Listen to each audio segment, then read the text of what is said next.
मानुष जन्म दुर्लभ है, ये मिलन बारंबार। तरवर से पत्ता टूट गिरे, वो मोर न लगता डार।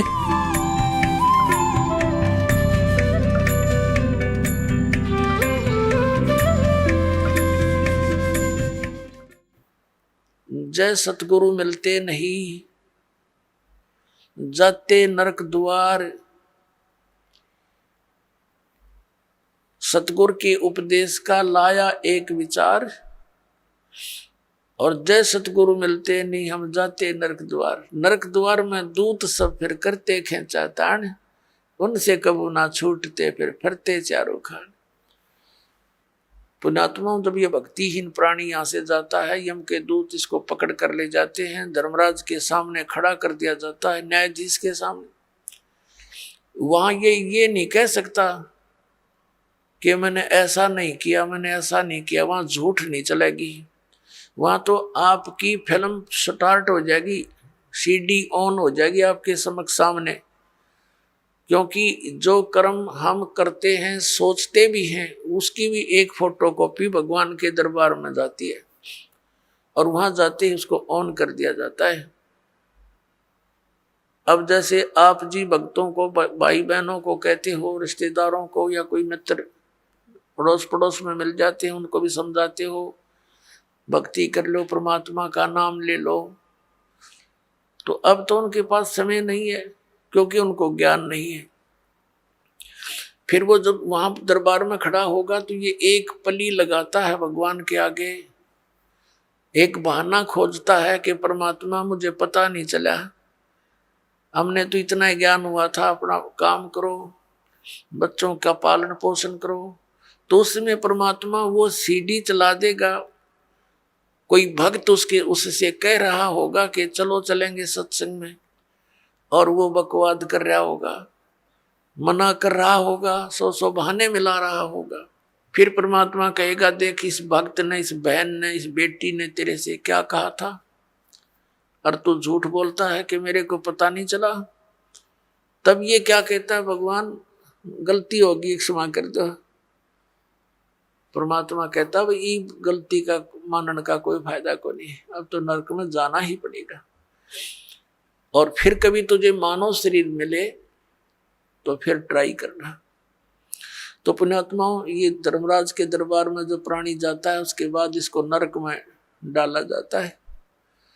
और वहां तो लाखों की संख्या में, हजारों की संख्या में पशुओं की तरह चारों तरफ से यम के दूत, जो समझ लो हाथों में भाले, क्योंकि वो शरीर ऐसा है, उसमें पीड़ा घनी होती है, और उसमें मरता नहीं प्राणी, पीड़ा ज्यादा होती है। तो उसमें सीधे भाले ठोके, आंखों में मारेंगे ना सीधे, और ऐसे जैसा भी हाथ में आओ उतना लठ मारते हैं, और उनको जबरदस्ती नरक में ठोक देते हैं, धक्के मार मार के। वो उल्टे बाजे उनके लठ मारे, और जैसे पशु को फाटक में रोकते हैं, ऐसा ठोक दिया जाता है। तो यहाँ क्या बताते हैं पुण्यात्मा, हम भक्ति से घने दूर हो गए, अध्यात्म ज्ञान आसपास भी नहीं रहा, हमें डर नहीं रहा इन बातों का। इन बातों को हम ऊट पटांग से मानते हैं, इन अज्ञानियों के ज्ञानों को सुन सुन के अज्ञान को, कि भगवान कहीं, नरक कहीं नहीं है, यही स्वर्ग है, यही नरक है। अरे इतने बड़े बड़े ग्रंथ लिखे हैं, महापुरुषों ने आंखों देख कर बताए हैं, उनको हम अपनी सोच से झूठा कैसे कर देंगे? करेंगे तो करे रहेंगे, लेकिन सच्चाई हमारे कहने से मिट नहीं सकती।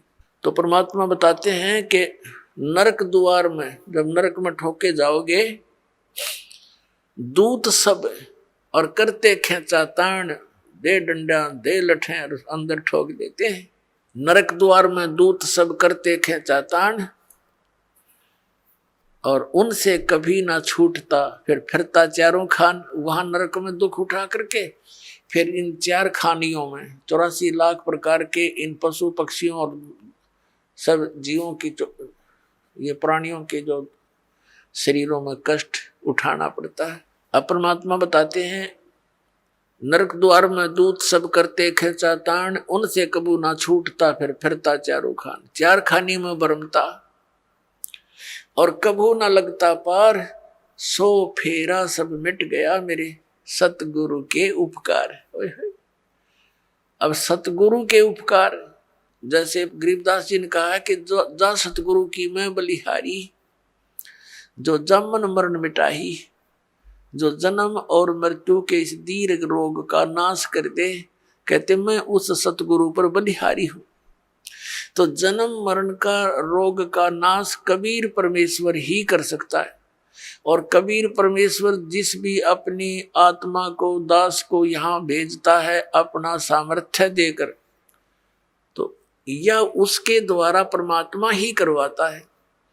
अन्य ना तो किसी भगवान की भक्ति से ये जन्म मरण का रोग नाश हो सकता। यदि हम श्री राम, श्री कृष्ण अर्थात विष्णु जी, इनकी पूजा करके चाहें कि हमारा जन्म मरण का रोग कटे, ये नाशवान इनकी जन्म मृत्यु स्वयं होती है। ऐसे ही शंकर जी की जन्म मृत्यु होती है, ब्रह्मा जी की जन्म मृत्यु होती है। इनका पिता है सरपुरुष, जिसको काल रूपी ब्रह्म भी कहते हैं। जो गीता बोल रहा है श्री कृष्ण जी में प्रवेश करके, वो स्वयं स्वीकारता है। गीता जी अध्याय नंबर 4 के श्लोक नंबर 5 और 9 में, अध्याय नंबर 2 के श्लोक नंबर 12 में, गीता जी अध्याय नंबर 10 के श्लोक नंबर 2 में ये कहता, अर्जुन तेरे मेरे बहुत जन्म हो चुके हैं, तू नहीं जानता मैं जानता हूं। तो इससे सिद्ध है कि इस ब्रह्म की पूजा करने वाला भी जन्म मरण के रोग से नहीं बच सकता।